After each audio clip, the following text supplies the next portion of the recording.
नमस्कार। सृजनिका शब्द हृदय को आपण मानकु स्वागत।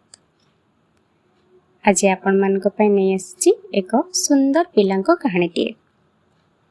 आसंतु सुनिबा कहानीटी। गल्पर शीर्षक भक्त मयूर। प्रभु श्री रामचंद्र पत्नी सीता एवं सान भाई लक्ष्मणଙ୍କ सहित 14 वर्ष वनवास पाई बन को बाहरिले।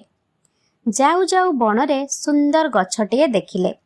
गछ को देखी सीता माता कहिले, एई गछ तले किछि दिन रहिबा। भाई लक्ष्मण छोट कुड़ियाटिए तैयारी करिबा पई डाळ संग्रह रे लागि पड़िले। सीता माता कहिले, मते बहुत शोष लागुछि। एहा सुनी सान भाई लक्ष्मण संगे संगे पानी आनिबा को बाहरी पड़िले। सेई गछ डाଳରେ गोटे मयूर बसी सबू देखुथिला। मयूर देखिला लक्ष्मण नदी बही जाइथिबा दिगकु जाउ नाहंती। से दिगरे गले पानी मिलिब नाही। मयूर तो किछि करि परिब नाही। से संगे संगे उड़ी आसी प्रभु श्रीरामଙ୍କ आगरे ठिया हला। थंटरे निज शरीररु गोटे पुच्छ काढी प्रभु श्रीराम ओ सीता माताଙ୍କ आगरे पकाइला। प्रभु श्रीरामचंद्र किछि बुझी पारिले नाही। मयूर बारंबार गोटे गोटे पुच्छ निज शरीररु काढ़ी तले पकाई आगकू बाट बताई नेउथाए। प्रभु श्रीरामचंद्र एवं सीता माता मयूर पछे पछे जाउथांती। मयूर पछे पछे जाई देखिले आगरे गोटे बड़ नई।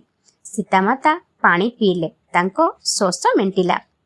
प्रभु श्रीराम देखिले मयूर देहरु रक्त बाहरुछि। मयूर को हातरे धरी ताहार रक्त पोछि सेवा जत्न कले। कहिले, तुमे तुम शरीरर समस्त पुच्छ बाहर करी आमको रास्ता देखाइल। सीतांको शोष मेंटाइबा पई केते कष्ट पाइल। सेथिपाई मु तुमको आशीर्वाद करुछि। मु जेतेबेले आर जन्मरे अन्य अवतार नै जन्म नेबी, सेतेबेले तुम पुच्छको मु सबुबेले मस्तकरे धारण करिबी। मु तुमको मने पकाउथिबी। मयूर खुशी होई नाचिबाकू लागिला। खुशी रे भगवान मयूर को हातरे धरी गेल कले। मयूरर सेवा करी ताकू उड़ाई देले।